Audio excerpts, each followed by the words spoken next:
என்னன்னா முக்கியமான விஷயம் ஷாம்பு கண்டிஷனர் வேற வேற பிராண்டு இஷ்டத்துக்கு மாத்தி மாத்தி கிடைக்கிறத யூஸ் பண்றது இது பண்ணக்கூடாத ஒரு பெரிய தப்பு. ஏன்னா நான் இது நிறைய பண்ணிருக்கேன். ஏன்னா நமக்கு என்ன ஆகும்னா இப்போ ஒரு பிராண்ட் நம்ம யூஸ் பண்ணிட்டு இருப்போம், கண்டிஷனர் எப்பவுமே லேட்டா தான் நமக்கு காலியாகும், ஷாம்பு சீக்கிரம் காலியாகும், ஷாம்பு மாத்திருப்போம், இந்த கண்டிஷனர் தான் முடியல இதை முடிச்சுட்டு கண்டிஷனர் வாங்கிக்கலாம். இந்த தப்பு பண்ணவே கூடாது. அது கண்டிஷனர் மிச்சமாயி வேஸ்டா போனாலும் பரவாயில்ல கீழே போட்டுருங்க. ஏன்னா உங்களோட ஹேர்ல அது அஃபெக்ட் ஆகி நீங்க திருப்பி அதுக்கு செலவு பண்றது எல்லாம் ஒண்ணுதான். நீங்க அதுக்கு அதை மாத்திட்டே போயிடலாம். இப்போ ஒரு பிராண்ட் ஷாம்பு யூஸ் பண்றீங்கன்னா அதே பிராண்ட் கண்டிஷனர் தான் யூஸ் பண்ணணும், அது மஸ்ட். அதே மாதிரி நான் வந்துட்டு ரெகுலரா சொல்றது என்ன அப்படின்னா லோரியல் சொல்லுவேன். இது ஆட் எல்லாம் கிடையாது, நான் 5 வருஷமா யூஸ் பண்ணிட்டு இருக்கனால நான் சொல்றேன். பிளஸ் என்னோட சர்க்கிள் எல்லாருக்கும் நான் இது வரைக்கும் சொன்னதுலயே யாருமே வந்துட்டு நல்லா இல்ல அப்படின்னு யாருமே எனக்கு நெகட்டிவ் ரிவ்யூ கொடுக்கல. இதுல என்ன ஒண்ணுனா லோரியலே நமக்கு 2 டிஃபரெண்ட் கைண்ட்ஸ் ஆஃப் ப்ராடக்ட்ஸ் கிடைக்குது. சோ அது கவனமா இருக்கணும். யூஸ் பண்றவங்க கஸ்டமர்ஸா இருக்கட்டும் இல்ல பாக்குறவங்களா இருக்கட்டும்.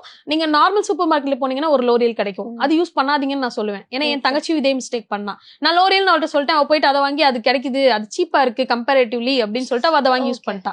அது ஆனா ரிசல்ட் நல்லா இல்ல. பட் அது ரிசல்ட் நல்லா இல்லன்றதை விட அது ஹேர் ஃபால் அதிகமா இருந்தது. அமேசான் பிளிப்கார்ட்ல ஒரு லோரியல் இருக்கு, அதுதான் ஒரிஜினல் ப்ராடக்ட். இல்ல நீங்க வந்து பார்லர்ஸ்க்கு போனீங்கன்னா அவங்க காமிப்பாங்க அதுதான் ஒரிஜினல் ப்ராடக்ட். நீங்க அதை ரெகுலரா காம்போ வந்துட்டு உங்களுக்கு கம்மியா தான் வரும். நீங்க செப்பரேட்டா வாங்குறப்போ ரேட் வேற மாதிரி இருக்கும், நீங்க காம்போஸ் வாங்குறப்போ ரேட் வேற மாதிரி இருக்கும். சீரமும் அப்படியே 3மே நீங்க அப்படி காம்போ மாதிரி வாங்கிக்கிட்டீங்கன்னா உங்களுக்கு யூஸ்ஃபுல்லா இருக்கும்.